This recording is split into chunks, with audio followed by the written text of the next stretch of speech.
तारुण्य म्हणजे ज्वलंत धमन्यांचा विरत स्पंदन. निसर्गानं मानवाला दिलेला सर्वात श्रेष्ठ वर. निसर्गाच्या अविरत धावणाऱ्या रथातील सर्वात ऐटदार घोडा. परंतु बऱ्याचदा माझा तरुण मित्र हताश निराश झालेला दिसतो. त्या हताश निराश झालेल्या माझ्या तरुण मित्रांसाठी कवी गुरु ठाकरांची एक सुंदरशी कविता तुमच्यासाठी सादर करतोय. असे जगावे छाताडावर आव्हानांची लावून तर, नजर रोखुनी नजरेमध्ये आयुष्यास द्यावे उत्तर.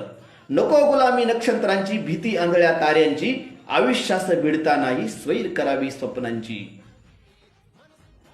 असे दांडगी इच्छा ज्याची, मार्ग तयाला मिळती सत्तर. नजर रोखुनी नजरेमध्ये आयुष्यास द्यावे उत्तर. पाय असावे जमिनीवरती कवेत अंबर घेताना. पाय असावे जमिनीवरती कवेत अंबर घेताना. हसू असावे ओठांवरती काळीज काढून देताना. संकटासही ठणकावून सांगावे ए आता बेहत्तर. नजर रोखुनी नजरेमध्ये आयुष्यास द्यावे उत्तर. करुणी जावे असेही काही दुनियेतून या जाताना. करुणी जावे असेही काही दुनियेतून या जाताना. गहिवर व्हावा जगास साऱ्या निरोप शेवट देताना. स्वर कठोर त्या काळाचाही क्षणभर व्हावा कातर कातर.